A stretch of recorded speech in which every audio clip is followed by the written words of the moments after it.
stress toy, or most commonly seen in the form of the stress ball, has roots that run much deeper than most would expect. Initially, a tool for soldiers in the Han Dynasty in the early 200s BC, and later popularized in Western culture along with the rise of public awareness of stress. A new survey just out this morning finds money is the #1 factor in stress. Stretching fun farther than ever before.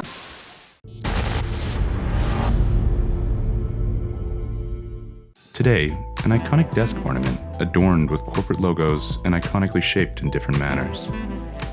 Between 206 and 220 BC, warriors of the Han Dynasty would use walnuts as tools to focus themselves mentally before or during battle by fiddling with them in their palms or simply crushing them. Sometime between 950 and 1300 BC, under the Song Dynasty, began the first signs of the original bowding ball. A set of two almost perfectly cylindrical balls carved of stone or jade. It is speculated that these bowding balls were used as throwing weapons during combat. Not long after, under the Ming Dynasty, began the first mass production of bowding balls, made from iron in the aptly named town of Bowding. This is the first time in history that a product was produced on a large scale to aid in meditation or relaxation.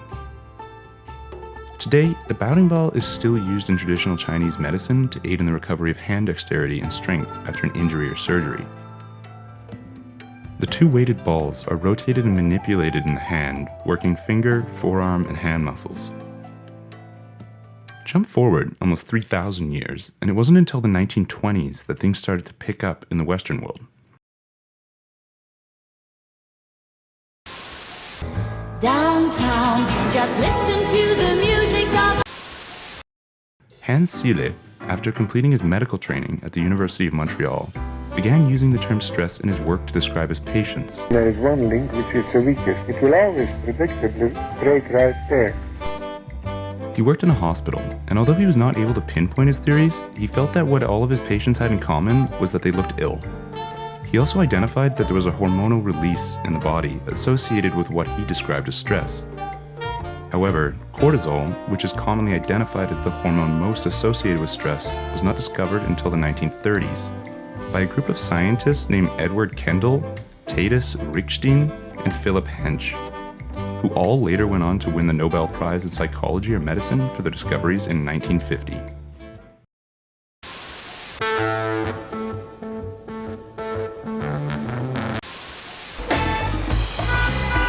That's why I'm so happy with Shake and Bake.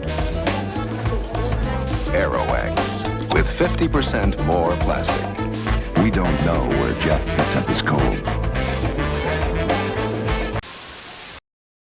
In the 1970s, at Yale University, a professor by the name of John W. Mason had just been recruited and was beginning stress research of his own.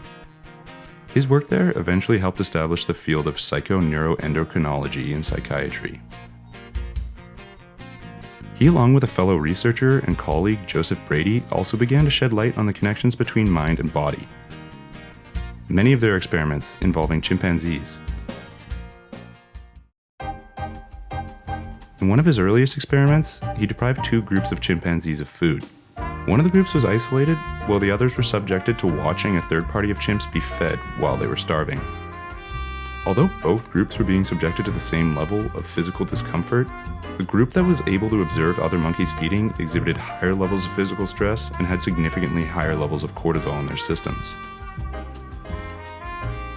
Not long after, in 1978, Han Dynasty, along with a large group of other physicians and health professionals, founded the non-profit American Institute of Stress as a gathering point for information in the field and to help further the scientific community's understandings of stress.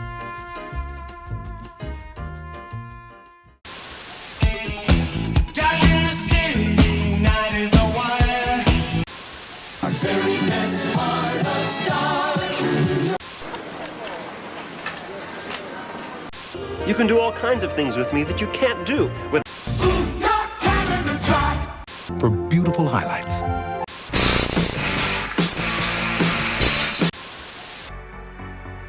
Around the 1980s is when stress started to become a term more commonly used in day-to-day life. Corporate America was reaching its heights, and with it, the epidemic of stress-ridden white-collar offices followed. The person behind the first ever stress toy was a man named Alex Carswell, a 29-year-old TV screenwriter from California. He told the Palm Beach Post that year that after finishing a heated call with his boss, he had hurled a marker across the room and came up with the idea shortly after. Carswell's stress ball was blue, about the size of an orange, and made from polyurethane.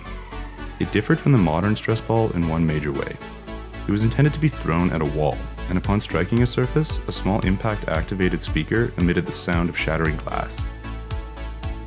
Shortly after, many knockoff products, including a screaming golf ball and a wiffle bat that also made the sound of breaking glass, started appearing in stores. And for the droves of stressed-out workers deprived of the luxury of walls of their own, trapped in their cubicles, various types of noiseless squeezables also started quickly appearing on the shelves and in holiday gift guides. Along with them was the iconic Panic Pete, aka Bug Out Bob. Since then, there have been thousands of renditions of this simple concept, almost all of which are still produced from polyurethane. The stress toy quickly transformed from a consumer fad to something that one would collect inadvertently at conventions, visits to the doctor, or large public events. Another small piece of advertising amongst the nest of branded pens, lanyards, and flash drives littering your desk. Despite the possible oversaturation, they make sense for businesses. They are age neutral, culturally neutral, and gender neutral. Not to mention they are very inexpensive to produce, which explains their prevalence in the modern work environment. One company, Ariel Premium Supply, who sells hundreds of varieties of stress toys and other branded products to businesses, was selling over 40,000 units a day in the mid-90s. And in 2016, their searches for stress toys increased by 50% leading up to the presidential election. A simple search of stress toys on Amazon produces more than 20,000 results, one of the top results of which being a presidential stress doll. There is a huge variety of different stress toys and objects that many people use today. In late 2016, early 2017, the internet was swept by the fidget spinner phenomenon. Fidget spinners have exploded in popularity in 2017. Marketing the toy as a positive tool for kids with ADHD. Here's Jamie Yukas with the Fidget Spinner. Fidget spinners are the hottest new trend hitting the toy industry right now. The hottest new toy craze is sweeping across the country. It's called Fidget Spinners. The latest fad kids are circling in on. Can I try that circled one? The new toy has twirled into our lives. Fidget spinners. Originally a toy intended as a tool for people with ADHD and other attention or stress-related issues to help concentrate, the toy became a viral sensation and was quickly the subject of international scrutiny. In some FM area schools, they've been at times a distraction in the classroom, and some have taken steps to limit them in school. These hot toys that have taken the country by storm are now considered a possible choking hazard. The excitement over the fidget spinner has all the hallmarks of a typical fad. But many teachers say all it is a distraction. Today, stress awareness is something that has become common knowledge in the Western world. Many companies now implement psychiatrists or team-related activities outside of work to try and combat work-related stress. It's taken account for in assigning pilots flight times, in military strategy when commanding soldiers, and in police and emergency services, to name just a few.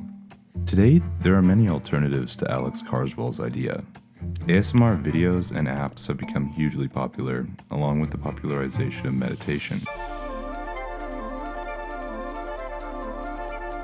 Stress is an epidemic of the modern world, so why wouldn't a cheaply manufactured, branded product aimed at tackling this epidemic not make sense as a marketing ploy? One thing is clear, the stress toy has found a place as an office staple and quintessential corporate giveaway item. Some science even seems to support their merit. Dozens of studies dating back to the early 2000s have revealed the benefits of stress balls and other similar toys in aiding with concentration and reducing stress. Although it should be noted that the majority of these studies have only found evidence of momentary relaxation from the aid of a stress toy.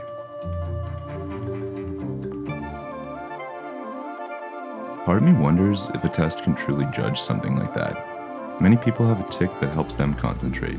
I jiggle my leg. Maybe for someone, it's squeezing a stress ball. Whether or not they are simply a cheap marketing device for companies or an actual reliever of stress ultimately seems unclear, but the stress toy doesn't seem to be going anywhere anytime soon.